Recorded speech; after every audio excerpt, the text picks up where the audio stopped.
ये बात है फरवरी 2019 की, जब कुछ मछुआरे मछली पकड़ने के इरादे से इटली के तट से समंदर में पहुंचे। जब वो समंदर के बीचों बीच थे तो उन्हें कुछ दूरी पर कुछ तैरता हुआ दिखा। शुरू में तो उन्हें लगा कि शायद ये कुछ लकड़ी के टुकड़े हैं, लेकिन जब पास जाके उन्होंने देखा तो वो ये देख के हैरान रह गए कि वहां पर दो हिरन तैर रहे थे। Oh my God! अब ये हिरन समंदर के बीचों बीच कैसे पहुंचे, ये आज तक एक रहस्य है।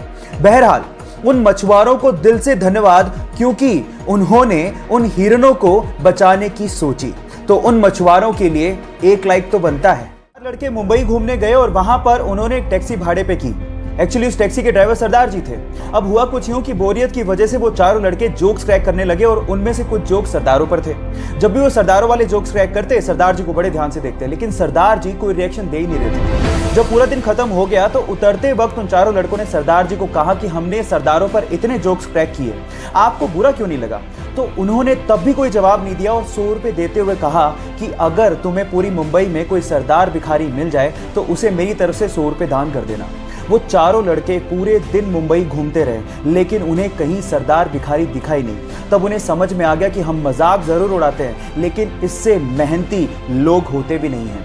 गाइस, इन सरदारों के लिए एक हार्ट तो बनता है। हम लोग फ्यूचर में पानी पिएंगे नहीं, खाएंगे। हो गए ना हैरान? बट ये बात सच है। एक्चुअली प्लास्टिक की बोतल्स का पानी हमारे शरीर को बहुत ज्यादा नुकसान करता है। इसी के लिए हमारे डॉक्टर्स ने वाटर के छोटे छोटे से कैप्सूल बनाए हैं। अब इन छोटे छोटे से कैप्सूल को अपने मुंह में रखो, ये मुंह में बस्ट होंगे और आपके पानी की पूर्ति हो जाएगी। इन्हें ओहो कैप के नाम से जाना जाता है। बस इसके ऊपर की लेयर उतारो, अपने मुंह में रखो और हो गया। इस वंडरफुल डिस्कवरी के लिए एक लाइक तो बनता है।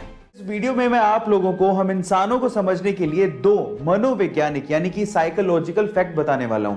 फैक्ट नंबर 1, गाइस, अक्सर आप लोगों ने देखा होगा कि जिन लोगों का आईक्यू लेवल या दिमाग ज्यादा होता है उनके ज्यादा दोस्त नहीं होते हैं, उनसे ज्यादा लोग बात नहीं करते हैं। उसके पीछे का रीजन क्या है?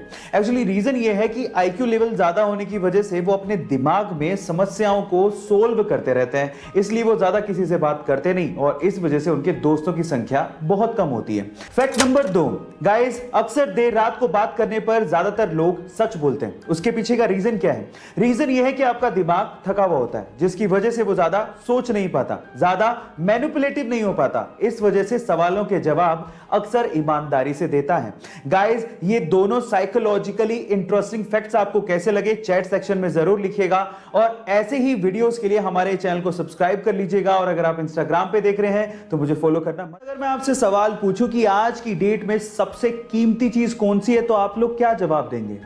आपके जवाब का तो मैं नहीं जानता, लेकिन अगर यही सवाल दुनिया के मोस्ट सक्सेसफुल लोगों से पूछा जाता तो वो लोग क्या जवाब देते पता है आपको?